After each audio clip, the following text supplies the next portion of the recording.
Okay, this webinar will be presented by providers from the Trinity Health Spine Program, IHG Medical Group Brain and Spine Surgery, and Probility Physical Therapy. Leading tonight's presentation is Michelle Davenport, the Nurse Navigator for the Spine Program. Welcome, Michelle.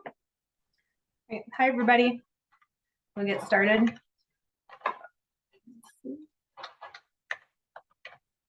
Hold on a second. Okay. Hello and welcome to our Wednesday Wellness webinar. Our topic this evening is maintaining a healthy spine.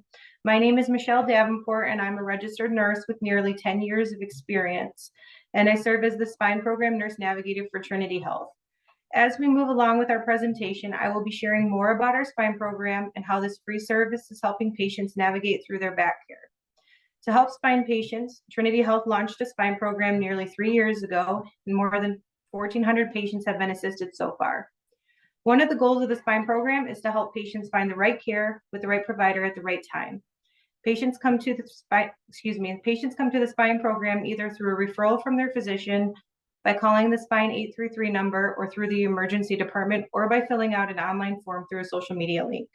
Our presentation tonight is about how to maintain a healthy spine. Laura Kordick-Myers, physical therapist from Probility Physical Therapy, will now share what a physical therapist recommends to keep your spine healthy and strong.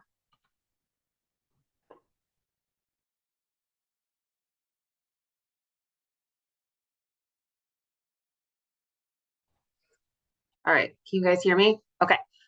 Thanks, Michelle. I am delighted to join this evening for this webinar.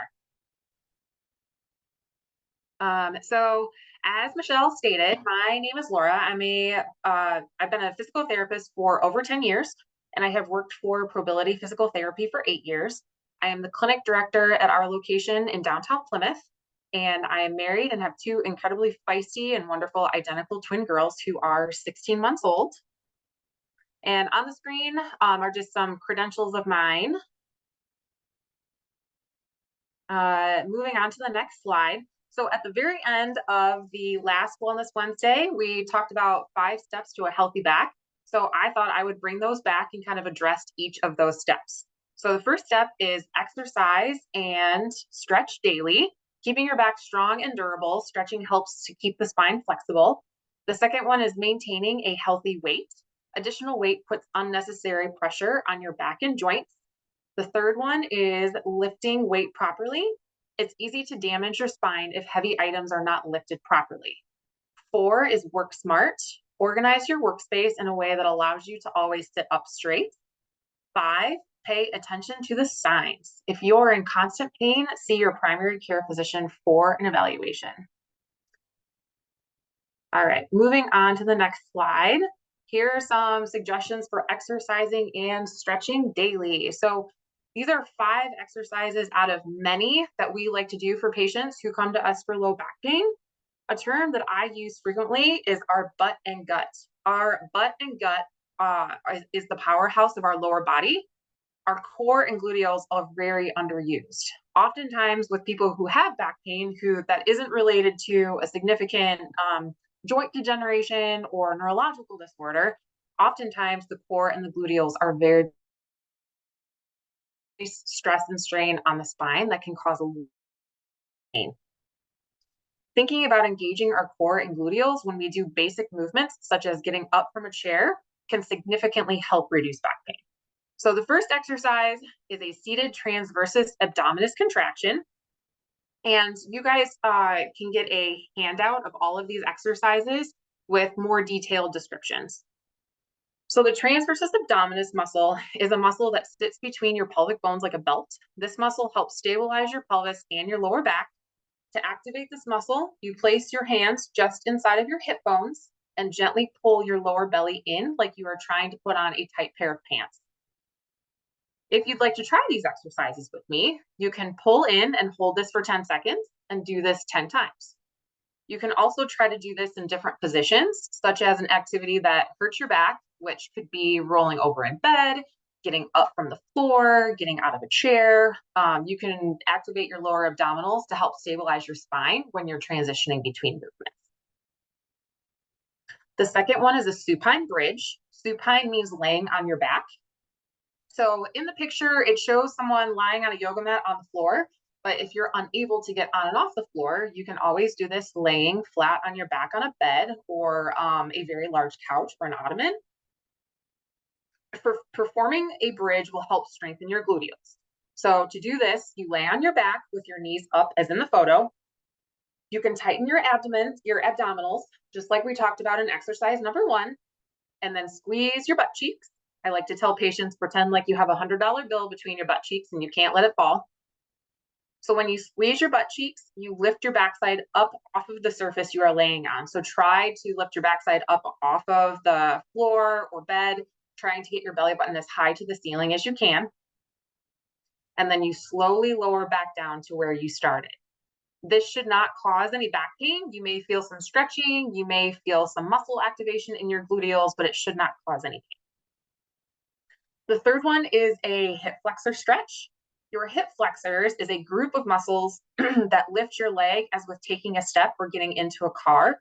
However, this muscle also affects our spine and it can cause a lot of back pain. To stretch this muscle, you can place one leg behind you and one forward in its staggered stance, like you see in the photo. If you feel unsteady, please make sure to hold on to something so you don't lose your balance and fall. Keeping your back nice and straight, slowly shift your weight forward. You should feel a stretching in the front of your hip of the leg that is behind you. Again, this should not cause any discomfort. Sometimes in a compensation, people like to arch their back. So super important to try to keep your back nice and straight and shift your entire torso forward. The fourth one, some people have pain getting out of bed. So I'm going to talk to you about supine knee sways. And again, supine means laying flat on your back. Before even getting out of bed in the morning, if you're someone who has pain getting out of bed, this is a really great exercise to try to loosen up the lower back, get the muscles going. So you're going to lay flat on your back as pictured in the picture. And you're going to put your knees up in what we call a hook lying position. You can place your arms out to the side to help stabilize your upper body and to keep your trunk still. Slowly rock your knees to the left as far as they can comfortably go without your right shoulder coming up from the floor or the bed. Return to the middle and do the same to the right side. You should feel a nice stretch, not a pain. The next one is talking about a seated hamstring stretch. So your hamstrings are muscles that go down the back of your thigh and help bend your knee. So if anyone has sciatic pain running down the back of the leg, that sciatic nerve could be compressed by the hamstrings, and that can be causing some of the pain that's going down the back of the leg. So to stretch those hamstrings, you can sit at the edge of a chair, just like it's pictured in the slide here. And you're going to outstretch one leg as shown, keeping your back nice and straight. Hinge your hips forward. You should not round your back. As soon as you hinge your hips forward, especially if you have tight hamstrings, you should feel a stretch in the back of your thigh.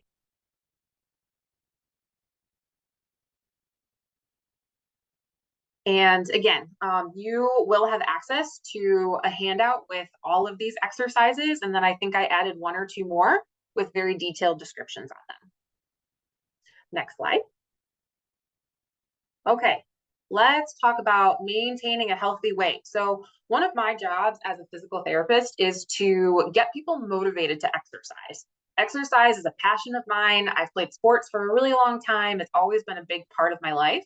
However, if you're someone who really has no interest in exercising, or it hurts to exercise, or it's something that really doesn't excite you, this could be a really challenging habit to get into. So I did some research and found some resources from the CDC. And according to the CDC, the rate of obesity went from 34.5% in 1999 to 41.9% in 2020. That's a pretty big jump in 21 years.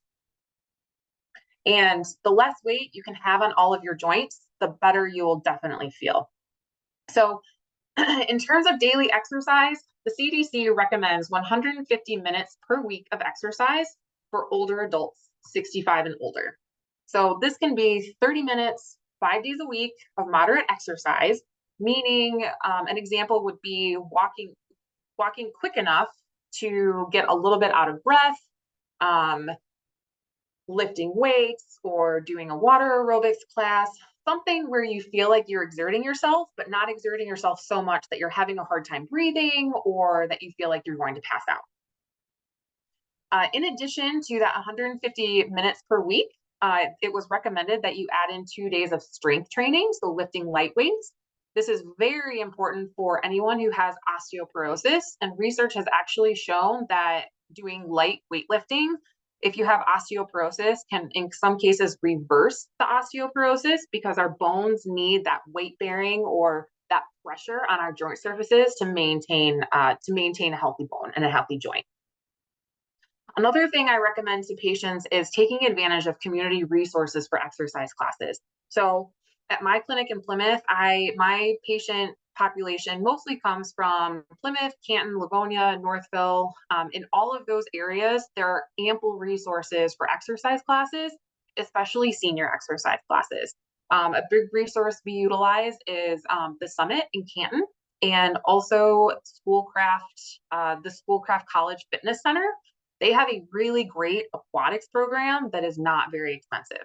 So if you are someone who is kind of thinking about getting started with exercise, or it's painful to do exercise on land, getting in the pool and getting in the water is very helpful, as depending on how deep the water is, it can actually unweight you and make you feel a lot lighter than you actually are. And that takes the pressure off of your joints.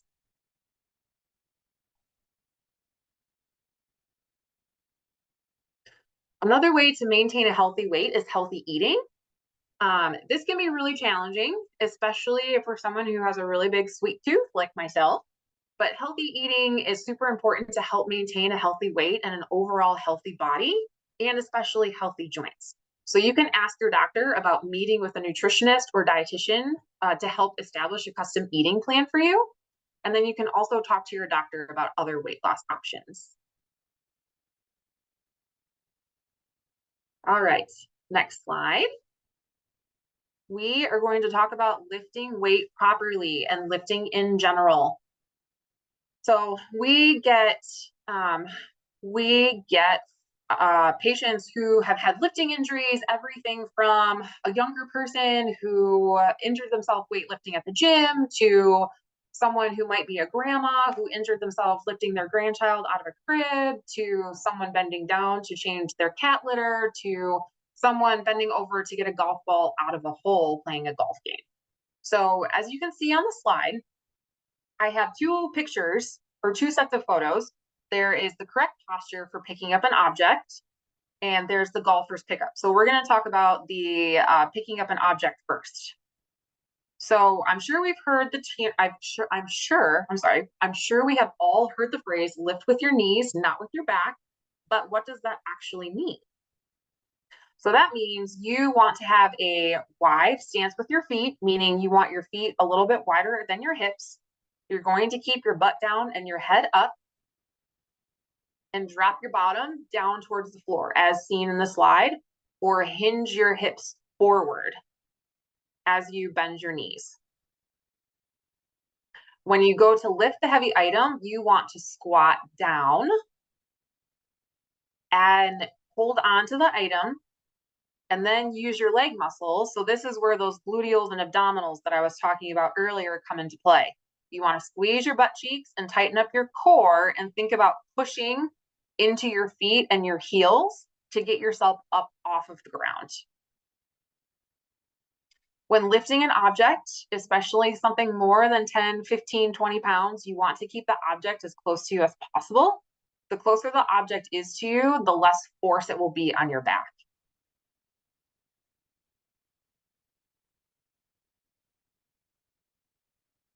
All right, next we're going to talk about the golfer's pickup. So this pickup is something that should be done with objects that are about a pound or less. And to do this, you are going to keep your back straight and you're going to pivot or hinge at your hip. And as you can see in the picture, the gentleman in the photo is standing on one leg. So if standing on one leg is not something that you feel comfortable with, you can use this pickup by holding on to something else, either a chair, or if you happen to be playing a game of golf, you can hold on to your golf club as you can use it kind of as a cane.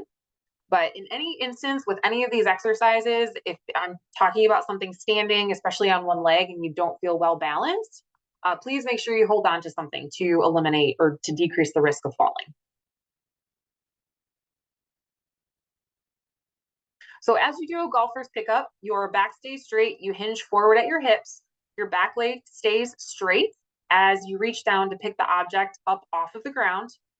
After you've grabbed the object and you're coming back up to standing, you are going to swing your leg back to the ground and engage those gluteals on the leg that you're standing on. Those glutes are going to help you, again, go from bending forward to standing back up.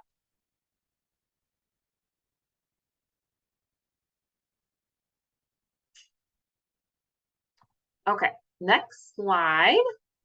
We are going to talk about working smarter, not harder. So when people began working from home over the COVID-19 outbreak, we had an influx of patients with neck and back pain associated with poor posture with their workspaces because people were forced to work at home who had never had a home office before. They were working from their kids' bedrooms, a kitchen table, a couch, a floor. They were really doing whatever they could. So if you spend time working on a computer or at a desk, make sure to do the following things. And that being said, if you are someone who likes to kind of scroll around the internet on a laptop or an iPad at the end of the day, sitting like in a comfy lazy boy or sitting in a comfy couch, that is absolutely okay. Just make sure your back is supported as in the photo on the right side. So you can do that by putting a pillow behind your back. You can put a pillow underneath you so that you're sitting on something to make yourself elevated so your back is supported a little bit more. There are lots of different ways that I can teach you how to support your back. So when you're sitting at the computer, you want to sit with your feet flat on the floor or on a raised object if you're someone who has shorter legs. You want to keep your knees bent to 90 degrees as you do your elbows at 90 degrees as well. You want to keep your hips all the way back in the chair against the back of the chair so your spine stays nice and tall and neutral as in the picture. Your upper chest and your upper back stay straight, not slouched. You want to keep your head over your shoulders and your chin level, and do not sit with a large wallet in your back pocket. And if you are someone who spends a lot of time sitting, make sure you get up and move around at least every 30 minutes. I know if you're working on something, you get caught up and moving around every 30 minutes can be challenging. So what I like to tell people to do is set a timer. A lot of us have smartphones now, which have really cool reminder and timer features. So set a timer for 30 minutes, 45 minutes to an hour, and then just make sure you get up and do a lap around your house, a lap around your office, do some of the exercise that I mentioned earlier, just to get things moving. If you are someone who spends a lot of time at a desk, a standing desk is also a wonderful option to help change position throughout the day, but you shouldn't be standing all day either. Standing all day is just as bad as sitting all day. All right, next slide, paying attention to the signs. So don't ignore the pain. Some people who I have treated say, I've had this back pain before, but it only lasted 3 days and it went away and I was fine for years. And now it's back, but it's lasted 2 months and I can't get rid of it. So if the pain goes away in 5 to 10 days, especially after an injury, that's okay. Things were probably just really inflamed. Nothing serious was going on. But if it lasts more than 10 days, 2 weeks, especially a month, definitely seek treatment. Especially if the pain goes into your legs or your feet, this could mean that a disc or a nerve is involved, which can turn into a serious injury if not addressed. In order to come to physical therapy, in most cases, you do need a referral from a physician. Actually, in all cases, you do need a referral from a physician for insurance to cover the services. So on this slide and the next slide, I have some information about how to set up a initial evaluation at a Probility clinic. But if you have any questions about your back pain, contact your doctor, or feel free to call any of the Probility clinics, and a physical therapist would be happy to speak with you.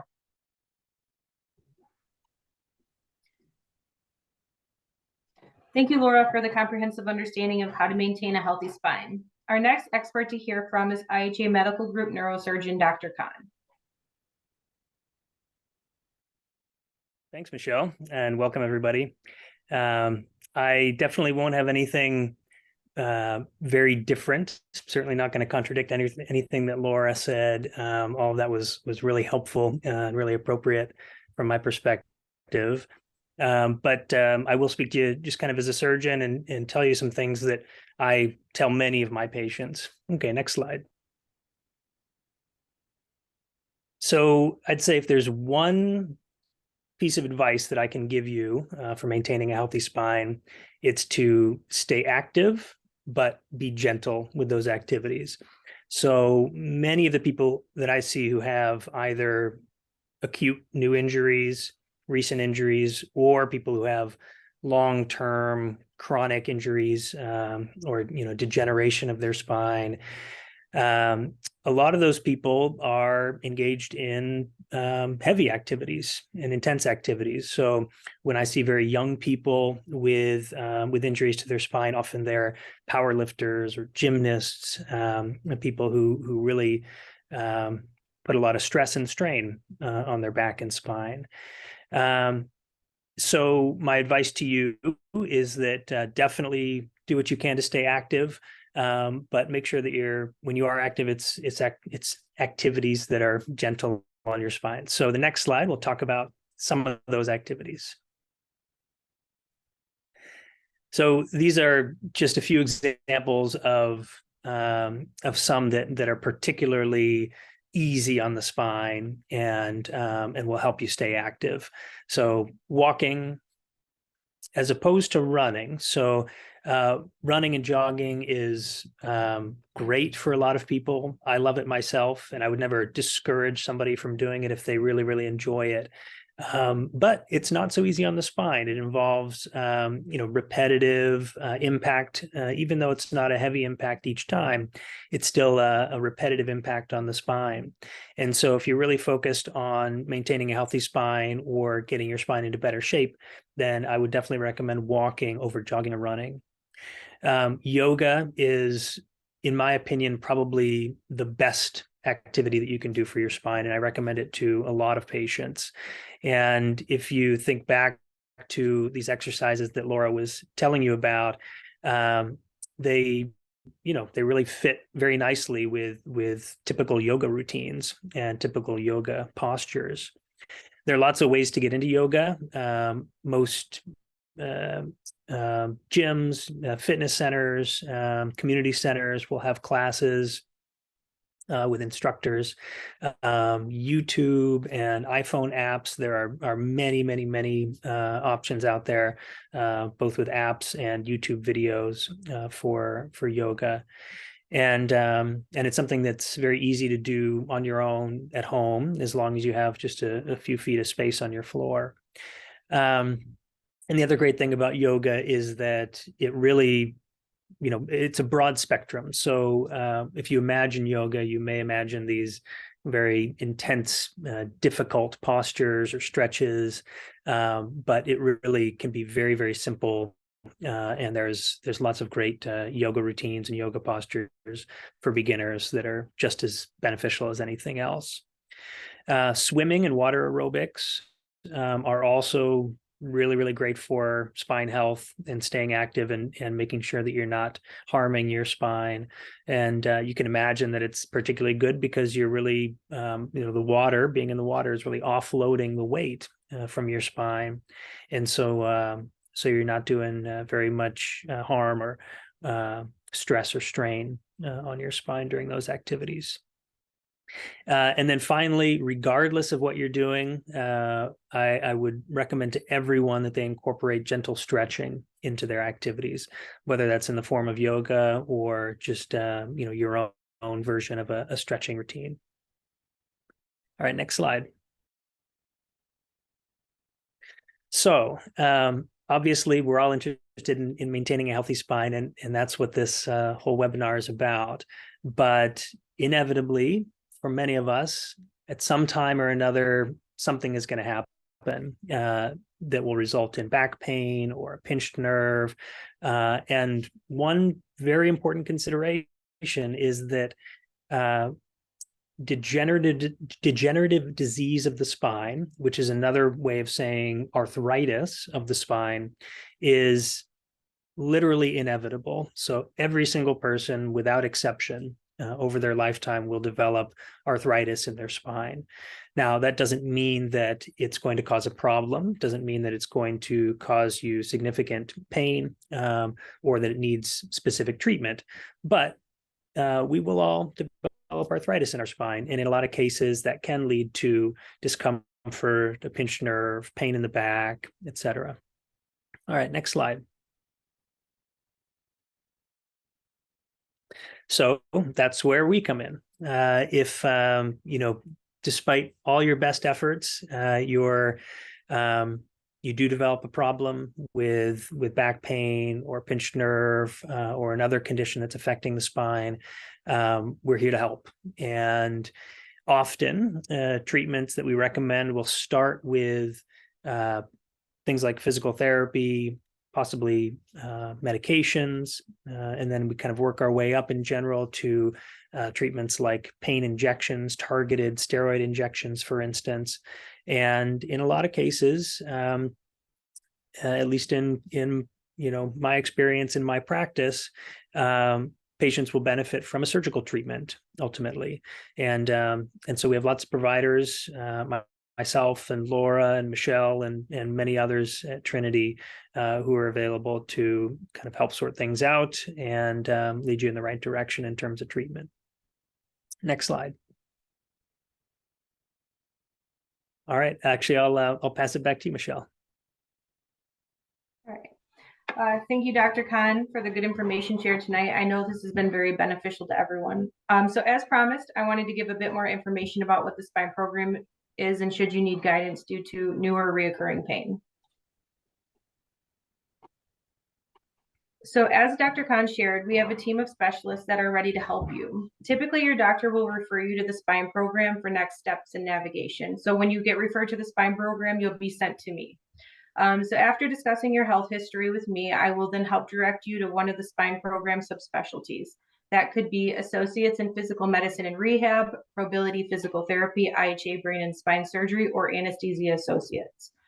Your back history will help guide next steps. For example, if it's a new back pain, you may first be referred to APM&R or Probility Physical Therapy. However, if you've been battling back pain for some time, you may be directed to IHA Medical Group Brain and Spine. Often, in order to see a neurosurgeon like Dr. Kahn, recent imaging would need to be completed before your first appointment, which can often be done with your primary care provider.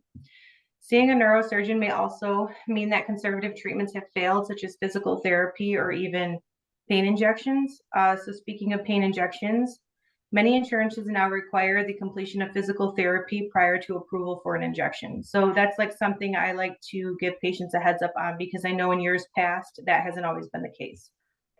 Ultimately, we hope that you do not need my assistance, but if you do, I'm happy to help you in any way that I can.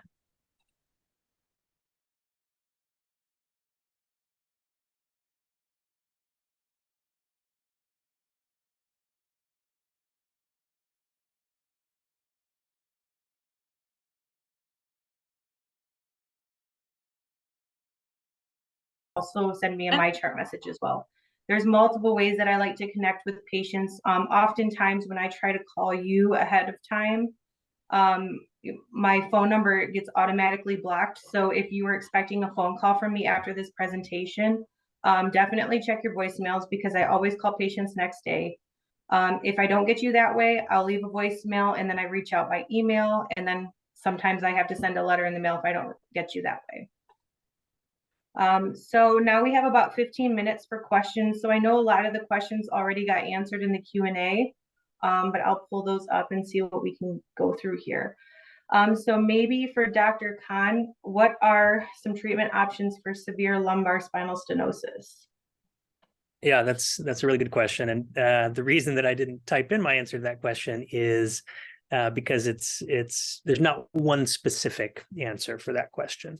So, and I think, the way you wrote that question leads me to think that you do understand that there's kind of multiple treatments for spinal stenosis, or multiple potential treatments. So it depends a lot on, for one thing, whether or not the stenosis is causing you symptoms. When spinal stenosis does cause symptoms, usually it's pain, either in the back or radiating down into the legs. But one important consideration is that not everyone with spinal stenosis will have symptoms related to that. So that's something that we can help to sort out. If you are having symptoms, then we can help you determine whether or not those symptoms are coming from the spinal stenosis or coming from something else. And then once we've made that determination, treatments like, again, physical therapy, sometimes pain medications, sometimes steroid injections, and in a lot of cases, surgery. So spinal stenosis is definitely one of the most common conditions that I treat with surgery, but it really depends on how the condition affects you and what treatments you've already tried. All right. How about moving on to scoliosis, and what would be the best conservative type treatments to start with for scoliosis? Yeah, so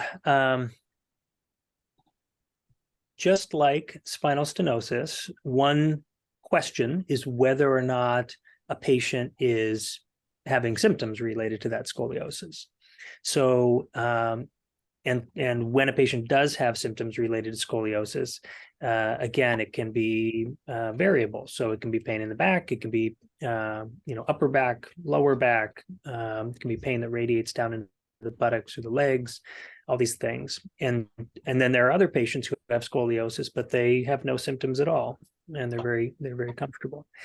So in terms of what to do, before seeking treatment, if you have scoliosis and you're trying to prevent it from getting worse, or you're trying to avoid developing symptoms, I would say everything that we've talked about so far, that Laura and I talked about, applies to that condition. So gentle activity, gentle stretching, the presence of scoliosis alone doesn't prohibit any of those specific activities. And then, again, sometimes, despite our best efforts, a condition will become symptomatic or will progress over time. And that's not necessarily because of anything that you did. It's just the nature of the condition. And so in that case, often it's just like these other conditions that we've talked about. So it might start with physical therapy, depending on where the pain is and how it's affecting you. We may consider injections. And I treat plenty of patients with surgery for their scoliosis. And so it really depends on the condition and how it's affecting you. Okay, maybe for Laura. So when a patient attends physical therapy, do they typically need ongoing therapy for the rest of their life related to back pain? That is a great question. I will say I don't have a crystal ball. I can't predict the future in any specific case, but typically no. Depending on the severity of your back pain, sometimes people get better in 2 sessions, 2 weeks, 2 months, or sometimes we get them to a point where they can function better than they were before, but pain is not completely resolved. So depending on the origin of back pain, if it's something degenerative that's caused by arthritis or another bony situation like a stenosis or anything like that, if physical therapy is helpful, I typically encourage patients to come back twice a year, every 6 months. You see your dentist every 6 months, you see your primary care physician in some cases every 6 months. So if it's something that is what we would consider chronic and it bothers them on a regular basis, come back every 6 months as needed, just for a tune-up to maybe get some new exercises, have your mobility checked again, and just make sure things aren't getting worse. So no, you don't have to be in physical therapy constantly the rest of your life, but what we do in physical therapy is meant to be preventative just as much as it is reactive. So the more you can be preventative, the better off you'll be. How about, what are some recommendations for good sleeping positions to prevent back pain? That is another great question. I typically like to recommend side sleeping, just because that's the best way to keep your spine in what we call a neutral position, making sure your head is supported and that your head is in line with that it's sitting between your shoulders in line with your spine, and making sure you have a pillow or something between your knees to help support your knees is the best option. Another option is sleeping on your back if you can't tolerate sleeping on your sides. But if anyone sleeps on their back, I always recommend having 1 or 2 pillows underneath your knees just to help take the stress off of your lower back. All right, let's see. This question is a little bit more specific, but the patient is going to be starting PT, but specifically has been a lap swimmer with fractures of the L3, L4. It seems that breaststroke may cause more pain. Would it be better for them to stop doing that stroke and maybe trying something else? Or would that be something they could go over with their physical therapist? That is something that they could definitely go over with their physical therapist, just because with the, I'm sorry, I couldn't see if it said stress fracture or compression fracture. Compression. Sometimes there's a rotational component when you do the breaststroke, and the way that you're moving your hips it can put more stress on that area of the lower back.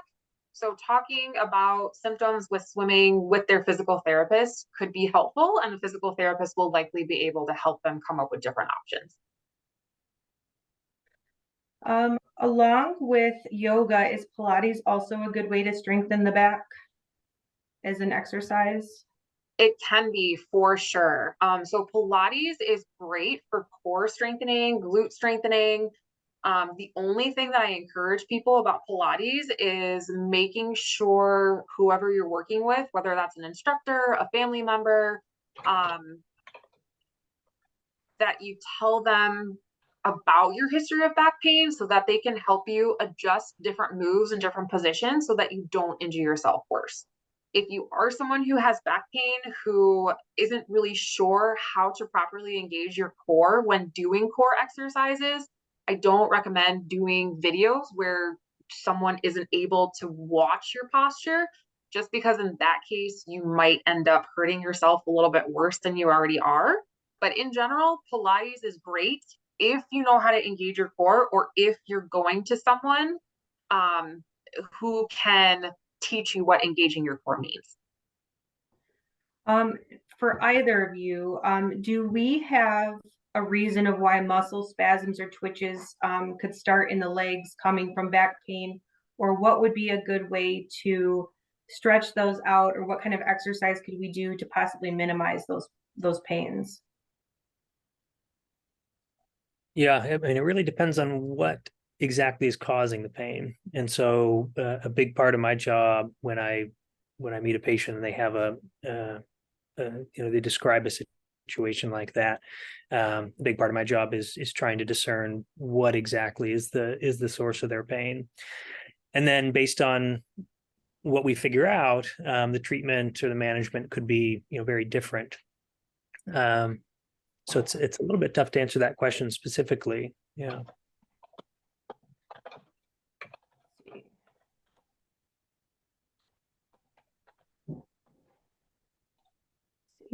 Do you recommend any patches or pain creams for the back that somebody could use daily?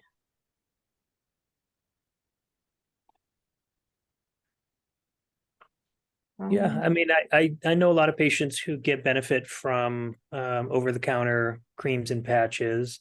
There's, I'd say in general, the idea would be to, use the one that works best for you. You could, try different ones. It's really what I've noticed is that what works for one patient doesn't necessarily work for another. So a lot of patients like the CBD products. Other people like things like icy hot, but it really depends. And I would just say, try a few different things, see what works best, and obviously always stick to the instructions on the packaging. So I think this might be a good question. So a patient with chronic low back pain, but also causing pain in the hips, buttocks, sometimes toes, feet are numb. They don't have any pain when they lie down, but tend to have a lot of pain when they are standing. When they're on their feet for more than 10 to 15 minutes or so, because I've seen this actually question a lot with patients that I've talked to. They'll be completely fine sitting, and then as soon as they're standing, they can barely stand for 10 to 15 minutes. What kind of treatment should we get them into?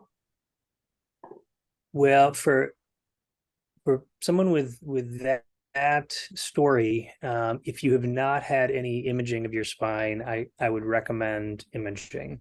It could start with an X-ray, but if that doesn't show anything explanatory, then an MRI would be indicated as well. There's definitely a chance that those symptoms are related to a condition in your low back and related to a condition that's very treatable. And so there's a good chance that with treatment, you could feel a lot better.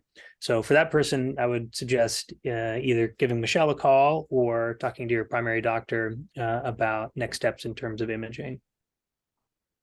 I think this is a good question too. So patients with compression fractures who've tried pain management, so done physical therapy, possibly injections, maybe still having back pain, do we recommend back braces in those cases of compression fractures? I recommend, so we treat a lot of compression fractures. It's a very, very common condition. And I recommend braces only for a relatively short period of time after, immediately after the fracture occurs. So maybe for a period of, 2 to 4 weeks, we would be thinking about a back brace to relieve pain. If the pain persists beyond that, the downside of wearing a brace long-term is that your body ends up relying on the brace. And so the muscles around the spine and in your core aren't doing the work that they need to do to maintain your posture. And so those muscles will kind of weaken and atrophy over time. And that's why we don't recommend the braces long-term. But if you're having persistent long-term pain from compression fractures, then that's a good reason to connect with us. And we, like I said, we treat a lot of patients with that condition. So maybe for Laura, this patient has read that osteoporosis you should limit certain exercises such as toe touches and twisting of the spine. Is that true? I would say it depends on a couple different things. So I think it depends on someone with osteoporosis, their baseline flexibility. If you're someone who can comfortably bend over and touch your toes, I wouldn't necessarily recommend doing 70 toe touches a day. But if you are going to bend over to pick something light up off the floor, tie your shoes, things like that, I would say that's not a problem. Rotational components, definitely avoid rotation under any sort of force. So avoid twisting and lifting, or twisting and trying to move something heavy. But in general, avoiding certain movements as a blanket statement, I don't think is necessarily always appropriate. It's definitely, in my opinion, case by case, and it depends on the severity of the osteoporosis. Dr. Kahn, I don't know if you have a different opinion or some other suggestions.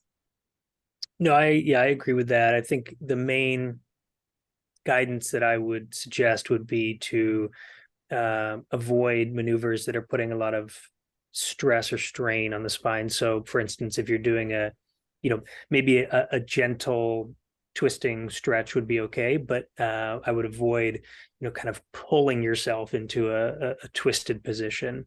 And then other than that, I would just say that let discomfort be your guide.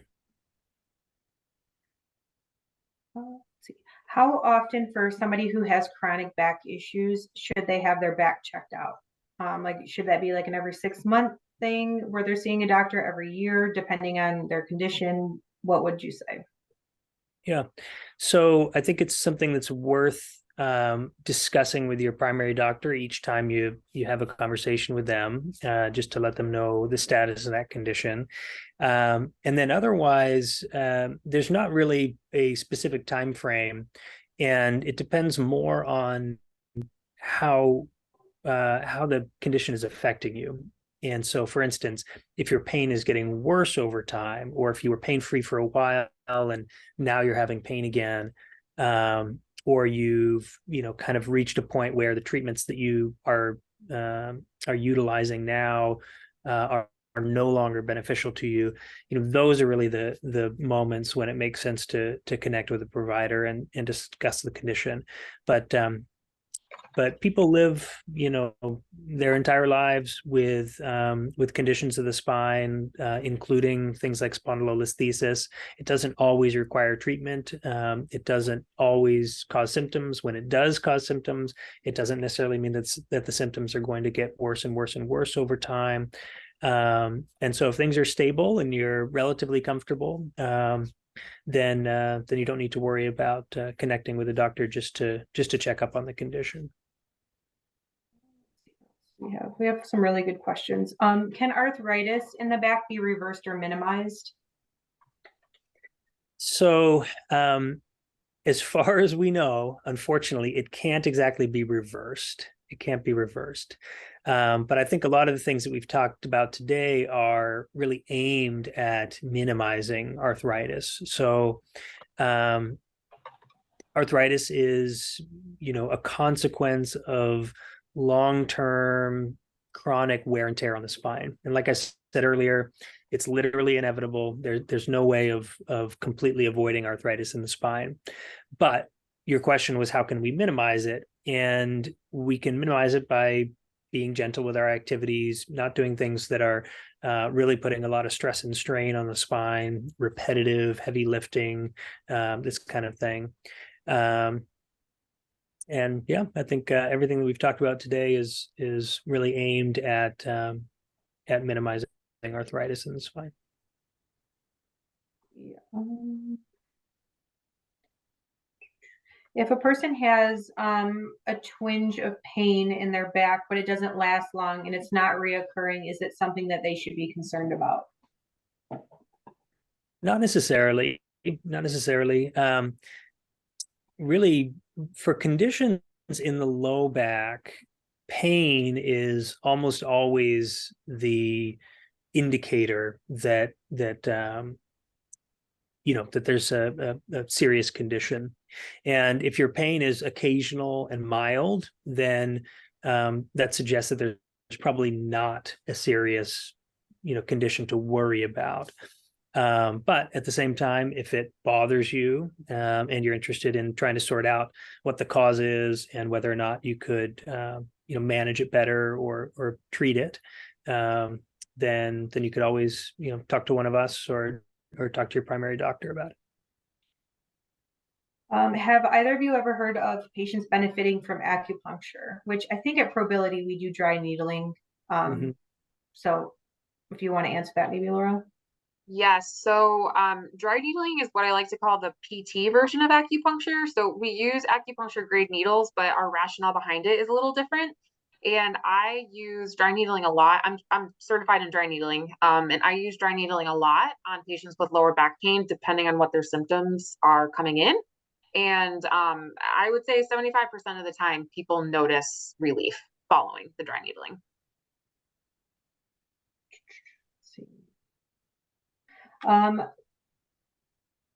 Do we have any recommendations for losing weight? I'm not sure if Trinity has still the program set up to help patients. You guys are familiar? I don't know. But like Laura said in her presentation, maintaining a healthy diet and exercise is the best way to start off. But if you want to talk more about it, you can definitely reach out to me and I can help guide you in some resources that we can offer at Trinity. Let's see, who else do we have here?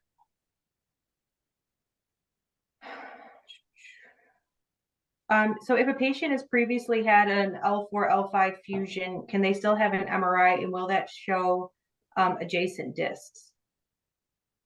Yes, yes. So you can definitely have an MRI. In in almost every case, the implants that are placed during a fusion like that are safe for MRI. That's something that we could potentially confirm at the before the study's done. But we get lots and lots and lots of MRIs on patients who've had fusions like that. And it is an excellent way to evaluate the discs above and below the fusion.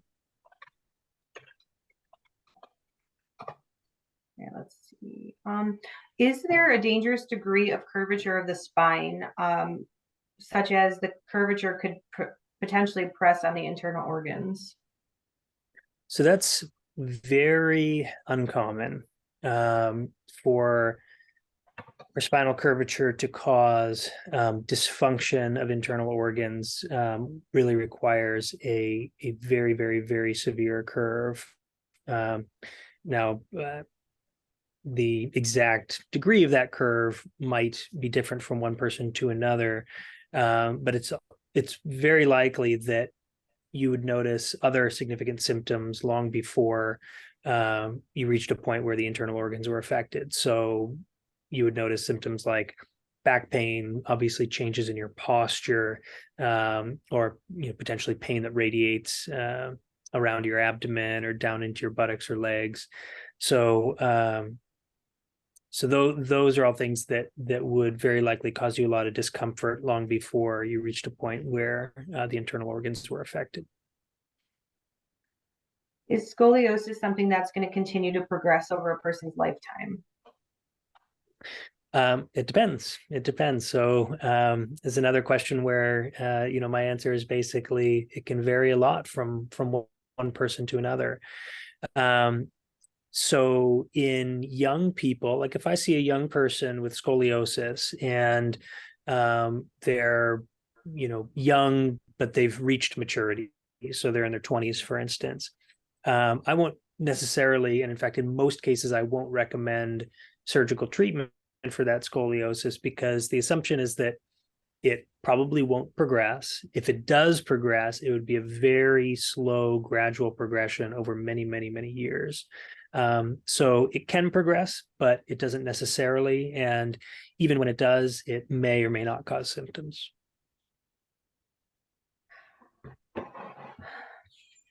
See, will an MRI show sciatica problems in the back? In a lot of cases, it will. So sciatica means pain that radiates typically in the buttock and down the back of the leg. And it's the reason it's called sciatica is because it's pain that's associated with the sciatic nerve. The sciatic nerve is basically two nerves that come out of the spine, and then they come together to form the sciatic nerve. And so sometimes there's a problem in the spine, like a bulging disc or arthritis that can narrow the space for one or both of those nerves. And in that case, if one or both of those nerves is being pinched and causing sciatica, then an MRI would be a very good way to assess for that.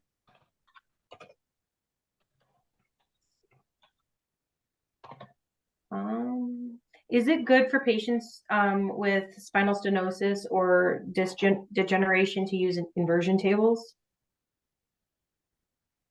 So I'll let Laura answer this as well, but from my experience in talking to patients, I don't think it's harmful. I can't, off the top of my head, I can't think of a case where a patient of mine has been harmed by using an inversion table. In general, what I hear from patients is that at best, it'll give them some temporary relief, maybe a few minutes after using the table, or maybe a few hours at best after using the table.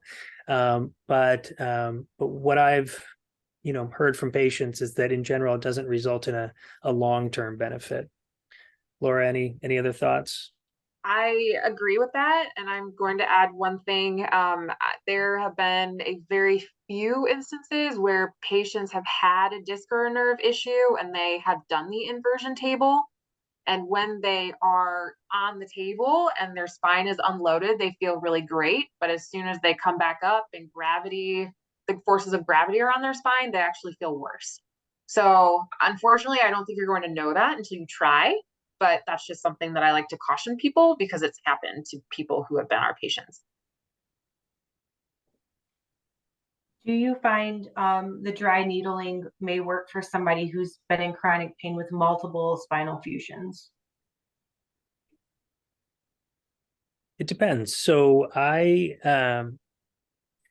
yeah, again, I realize I'm saying it depends a lot tonight because it really does. Every patient is different, and you know, like I've been saying, a big part of my job and a big part of all our jobs is to talk to patients, understand their story, understand where exactly their symptoms are coming from, and then figure out what we can do to help them. So in terms of that question, I can tell you that I've had patients with spinal fusions who, after their spinal fusion, who have, for some reason or another, persistent pain. And yes, some of them have definitely been helped with dry needling. But for some of them, it's not so helpful. I would like to add that dry needling to the spine is not something that dry needling the spine, I'm focusing more on soft tissue than the actual spine itself. So if the chronic pain is coming from muscle guarding, muscle tension, fascial restrictions, other soft tissue dysfunction, dry needling can be very helpful. If it's coming from joint, unfortunately, I doubt it will be helpful just because that's not what I target when I dry needle. But anyone who has chronic pain associated with a myofascial tension, muscle tension, it could be helpful. Let's see. Can Charlie horses in the legs and calves, ankle pain, and numbness in the feet be associated with back or spine issues? Or is that more of an issue for a person to see a neurologist? It depends. It depends. There I go again, saying it depends. But so part of it is a question of what exactly you mean by Charlie horses. So a lot of times when people say Charlie horses, they mean, muscle cramping. And there are lots of potential causes for muscle cramping. Some of those causes are related to the spine, and in particular, spinal stenosis, where a group of nerves is being pinched in the low back. That can definitely cause cramping in the legs, particularly with walking or standing for a longer period of time. It can also cause numbness, like you were asking about. So with a symptom like that, again, Michelle's available. You can always call her to discuss, but you can also talk to your primary doctor, and they can help you make a decision about whether it makes sense to get an imaging study to look at your low back, or depending on what you're telling them, it may in fact be appropriate to see a neurologist. All right, let's see. If you have arthritis in your back, but you're showing symptoms of reticulopathy, how can that be resolved using surgery? I know this is on an individual case-by-case basis, but what point would a person need to be at before surgery could potentially be an option? So depending on the condition, surgery sometimes is appropriate right away. And in a case like that, that would typically be a patient where the symptoms are particularly severe and really affecting the patient's ability to function, or if there are certain associated symptoms, not just pain, but also weakness of the muscles or difficulty with walking and balance. Some of those symptoms might lead us to recommend surgery, even before talking about something like, or instead of talking about something like PT or injections or anything else. But in plenty of other cases, if the pain is milder then we would definitely think about starting with those other non-surgical treatments. Um, talked about curvature.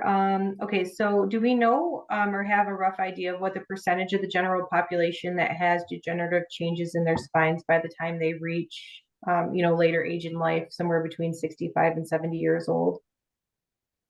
It's basically everyone. It's basically 100% of people. And again, like I said earlier, that doesn't necessarily mean that it's going to cause you pain. It doesn't necessarily mean that it's going to require any specific treatment. But it really is arthritis in the spine, which is, again, arthritis and degenerative changes pretty much mean the same thing when we're talking about the spine. They are, for better or for worse, inevitable. Could I add something to that? I like to use an analogy of a car with my patients when talking about degenerative changes, particularly brakes and brake pads. So all of our joints have cartilage, regardless of if it's a knee or a vertebrae or part of our spine. And the better we take care of our vehicles, the longer they last.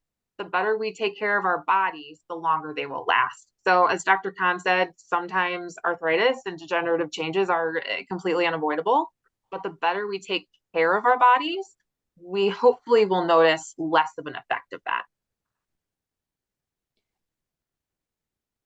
There are a couple questions about specific surgeries. How would you treat, or what surgery would you treat spinal stenosis with? So it depends on the nature of the stenosis. So for some patients, kind of when we're actually talking about surgical treatment, and we've gone beyond the non-surgical treatments like PT and pain injections, when we're actually at the point of considering surgery, spinal stenosis can potentially be treated with a relatively less invasive surgery, where basically the idea is to remove some bone at the back of the spine in order to create more space for the nerves. And that type of procedure can often be done on an outpatient basis. So a patient comes in on the day of surgery and is, home for dinner. There is obviously a recovery period where you want to be, gentle as you're healing, but you can recover at home. And then in other cases, spinal stenosis might be associated with other changes in the spine. There can be shifting of the vertebrae relative to one another, or there can be a change in the curvature of the spine.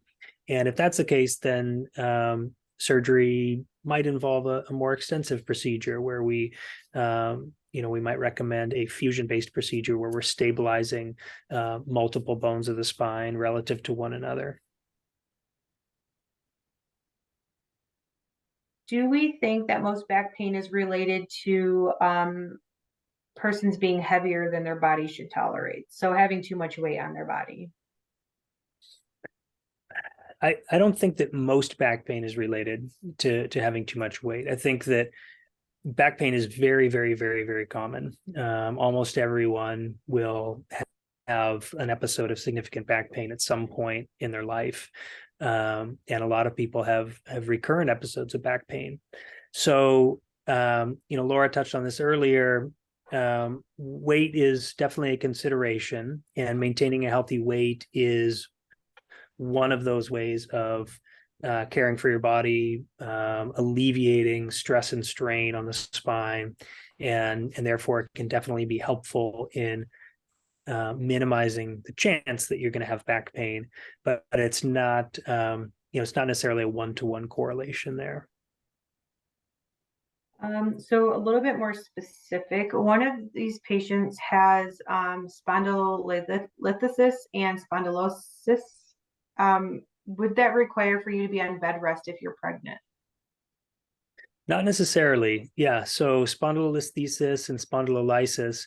So that refers to a very specific, anatomic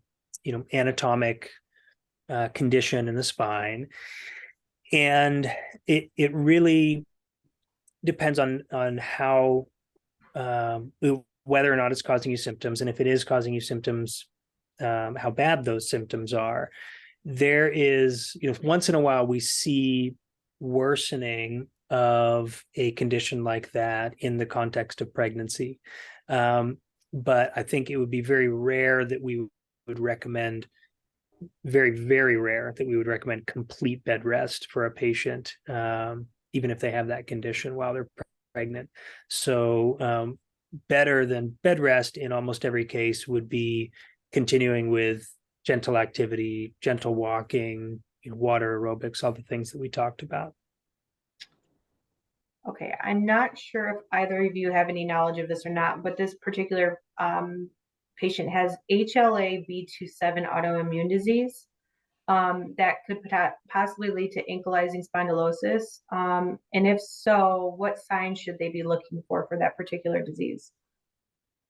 Yeah, so there is an association between HLA-B27 and ankylosing spondylitis. But this is another place where it's not a one-to-one correlation. So just because you have HLA-B27, that does not necessarily mean that you're going to develop ankylosing spondylitis.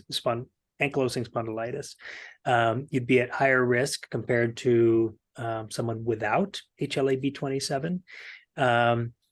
And in terms of what to look out for, more than anything else, the most common symptom of ankylosing spondylitis is pain. Pain along the spine, pain in the sacroiliac joints, which are the joints at the very, very base of the spine. And so if you were to notice pain, symptoms like that, or changes in your posture, then that could be a reason to have it evaluated. All right, there's 2 questions left. They're pretty specific. Is the use of a rower recommended when you have moderate to severe bulging discs, L3, L4? So I think they mean like using a row machine for working out. Mm-hmm. Yeah. I'd say that it's probably not harmful as long as you're not being too aggressive with it. So gentle rowing should be fine. And just as we've been talking about, it definitely incorporates stretching into your routine. But I could also imagine that using a rowing machine really aggressively could definitely result in progression of that condition. The patient diagnosed with spinal stenosis in 2018 has been going for injections, but then in 2019 had a left knee replaced, and since then they've not had any pain. So they're just wondering if all of their pain in their back was related to that knee pain as well. So once they had the replacement, then the spine pain went away. Could it all be related to the knee? Yeah, it's hard to say. It could be. But another possibility is that you were having pain related to your spine and it resolved. And sometimes it just kind of resolves spontaneously or comes and goes. In other cases, it could be due to, compensation. So if you were having pain in your knee related to arthritis there, you may have been changing your posture and compensating for that pain in such a way that also kind of altered the mechanics or altered the anatomy of your spine. And then once the knee was fixed, then maybe you were able to kind of offload those areas in the spine that were causing your pain. All right, and then if nobody else has any questions, the last question we have is, I have mild thoracic scoliosis and that causes a knot and then innervation of the nerve along my ribs and pain at the end of the nerve. Can anything be done for that type of nerve pain? Yes. So if we, if you met with a provider in our group and we confirmed that indeed, yes, that's where the pain is coming from, then there are different treatments that could potentially help you. And that would range from basically all the things we've talked about, potentially PT, potentially dry needling, potentially pain injections targeting that area. And it's even possible that surgery could be a consideration.